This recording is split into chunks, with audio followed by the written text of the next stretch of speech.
And shoot. Hi, I'm the Moorlander and this is Moorlander EDC.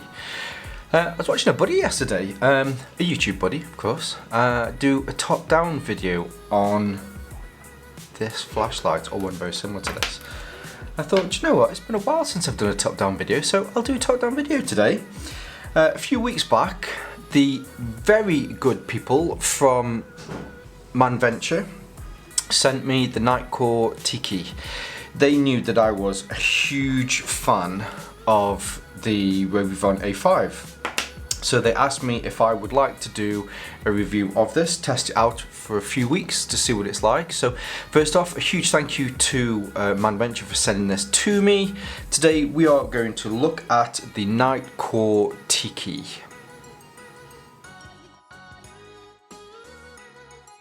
So here we have it. What I thought I'd do, as usual, is we'll go through some of the specifications of the flashlight itself, and then afterwards I'll, give my honest opinion of what it is and how it works and whether it's useful or not. And then, considering I'm a huge fan of the Rovivon, I thought we'd have a look at the differences between the two and maybe some of these other small flashlights. So when you look at this, you will notice that it is very small, and for a flashlight this small, it really does pack an awfully large punch, old chap. They really are great. More people should carry smaller EDC pocketable flashlights like this. They really are worth their weight in gold, which by the way is only 12 grams. Which isn't a lot of gold, but maybe it should be worth. That's a terrible saying, that really is a terrible saying. But anyway, yeah, it's only 12 grams. When we look at measurements, it's 55 millimeters from the butt all the way up to the end, here, the head. The head is 14.7 millimeters across. So it really is very, very, very small. But when it comes to output, you'll find, as I mentioned, that it really is very powerful. So the use, or the way in which it's used, is mainly through, is completely through, sorry, I say mainly, there is only one button on here, and that's through this one button here at the front. And it works with a double click for on. I've spoken about the way in which the user interface for me really does make the torch or the flashlight.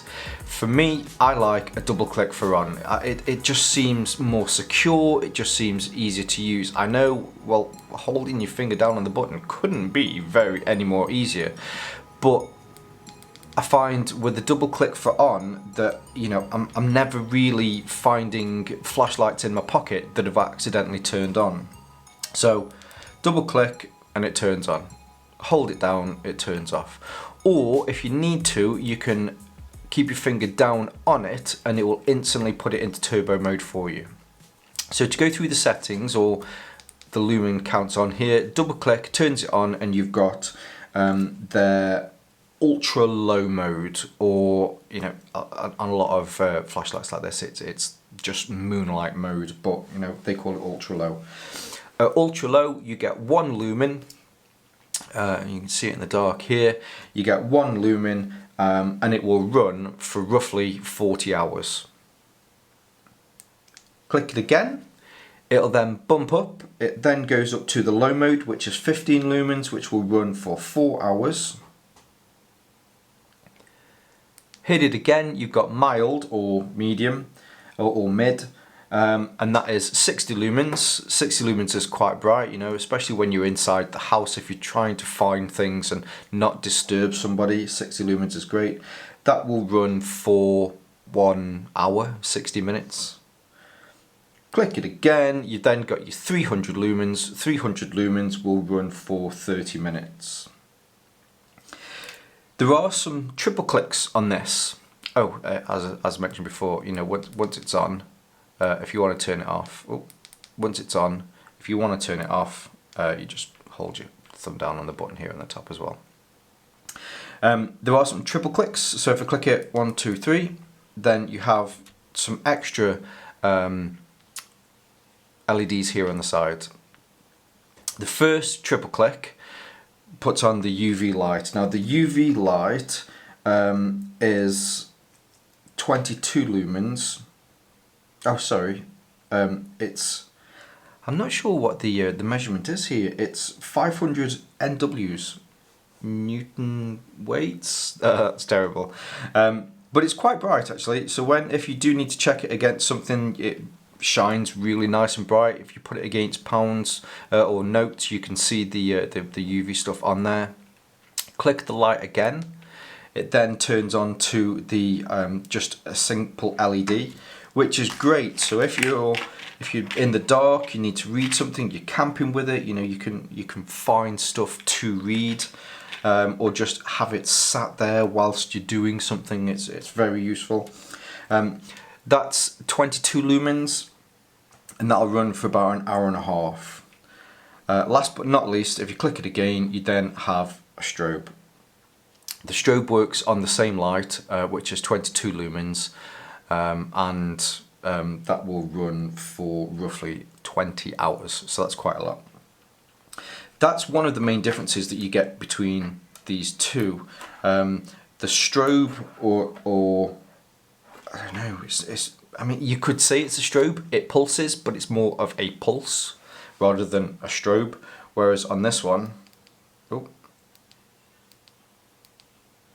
you know, that's a proper, oh, that's giving me a headache kind of strobe.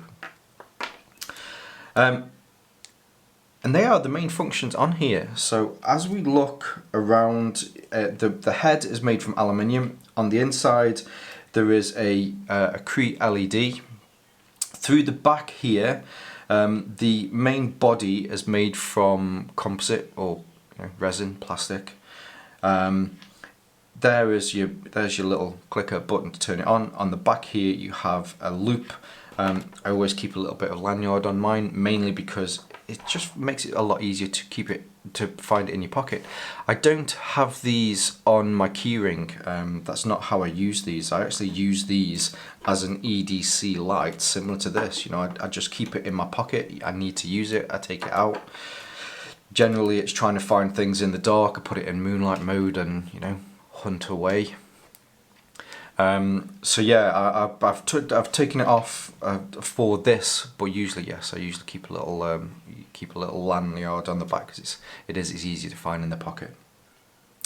And that's it. It's very simple. Other than on the back here, you have a small micro LED. You have a micro USB connection for a charger.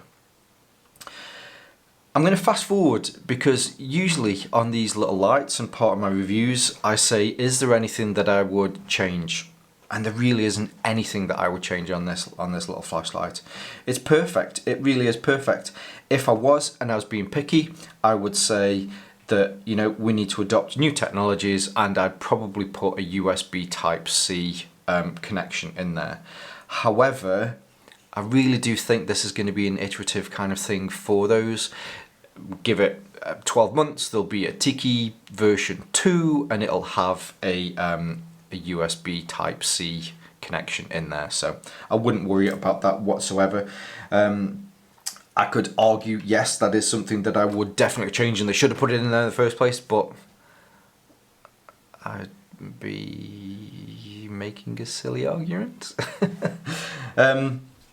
So yeah, these are very, very, very useful. I've in the 3 weeks that I've had this, I've grown to love this just as much as I have this. Now at this point, I'd like to point out that there is a subtle difference between the two. So this one, the composite body is just the transparent composite body, whereas the body on this one is the glow-in-the-dark composite body. You can get a glow-in-the-dark version of this. So although I'm comparing the two, I mean, I'm not comparing apples with apples. It's more like apples with a pear. They're very similar. But if I was comparing the two, then there is, as I say, there is this slight difference. Now as far as light is concerned, as I mentioned on this one, we've got 1 lumen, 15, 60 and then 300, whereas on the Rovivon The Rovivon, you have 3 settings. You've got low, which is 15 lumens, medium, which is 230 lumens, and high, which is 550 lumens. So if I put this one on, you can see that yes, the Rovivon is actually brighter. When you actually put the two together, there's not really that much of a difference, especially in the way that these are used. If you're out in a field, which I have been with the two of them, there really isn't that much difference in light. If you're in a super confined small space, you do notice that this one is slightly lighter. However, it's not that much of a difference. If it helps at the moment in time, this is coming in at about £5 to £10 less than this one. So if you can go down by 250 lumens from 550 max to 300 max and be happy that you're saving £5 to £10, then you should do that. It's completely up to you. Personally, if I was going to buy these two again, I'd struggle. I really would struggle. As far as lumens are concerned, I've learned to appreciate the fact that really it doesn't come down to who has the brightest flashlight. It comes down to the features, and the features between the two are very, very, very similar. Because you have less lumens or less output on this, you do find that this one lasts a little bit longer. If you want something that will brighten and flood the room, you're not going to get it with either of them. But what you will find is with the AURORA, the A5, that you will get that. I do like the fact that this one's glow in the dark, but you can get a glow in the dark version of this one as well, and they work exactly the same. Other than that, I mean, you have the UV lights on the side, which work very similar. The UV light on this one does power up the glow in the dark nature of the body, which would work exactly the same with this one. The interface swapping between the UV light and the just the normal light on this one is actually easier. With this one, you have to do a quadruple click to get the UV light and a triple click to get the side light. So it is actually a little bit easier swapping through the functions with the Nitecore than it is over the Rovivon.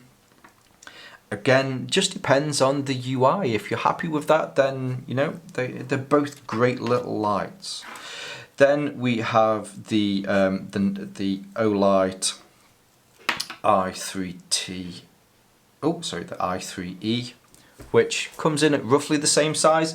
It's probably a little bit longer actually. You're not going to appreciate this when I stand them up like this, but it's probably about a few millimeters longer.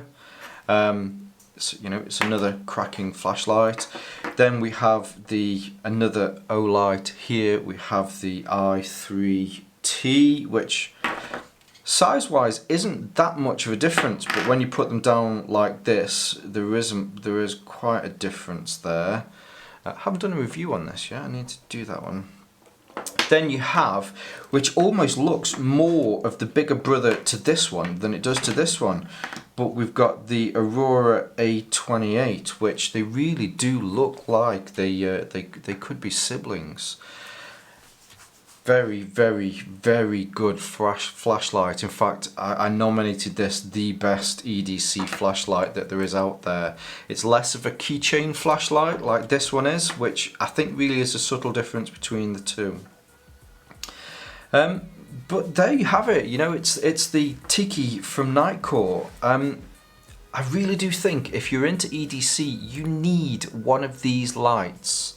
Whether that's one of these or whether that's one of these. Actually, I'm going to take the Olight out of the equation at this stage, mainly because the Olight is just a very simple flashlight. You know, it turns on, it turns off. With these, you have multiple levels of luminosity. You have extra functions on here with the UV light and the side light. As mentioned, this one does have glow in the dark, but there is a glow in the dark version of this one. I I'll double down on it. If you're into EDC and you don't have one of these small keychain multifunction flashlights, you need to get one in your life. They really are that good. I think what Nitecore have done is they've crafted a very, very, very useful, I'll say it again, very useful, tiny pocketable EDC keychain flashlight, and I take my hat off to Nitecore. The fact that they've been able to make this, and you really don't break the bank with this. These come in around the £25 mark. I'll leave some links in the description below. Obviously there is links to Nitecore and also to Manventure so that you can check these out. But yeah, I love it. I really do love it. If I was to you know, this is hard. This is, you know, you've got 2 children. Which one's your favourite one? For me at this point, it's still the Rovivon. But if I had this, if I'd have got this in glow in the dark, the Nitecore would have just pipped it to the lead. And that's probably down to the fact that with this one, I'm not really that bothered about the super frenzied strobe. I hardly use that. In fact, I never use that. And on this one, the interface being able to swap between the secondary lights is actually a little bit easier. They both feel very similar, you know, as far as the build quality is concerned. So in this state, this one just pips it to the finish. If this was glow in the dark, then this one would just pip it to the finish. 2 excellent flashlights. We're here today to look at the Tiki, but hopefully you'll get from this that it is a great flashlight, and yeah, very, very, very useful. I probably over-egged the yolk a little on that one. So as I say, look for links in the description down here. Look for my links. You can find me on Instagram at Moorlander_EDC. I'm also on Facebook as well, but I tend to be on Instagram a little bit more. And yeah, for now, stay safe, stay Moorlander, and stay EDC.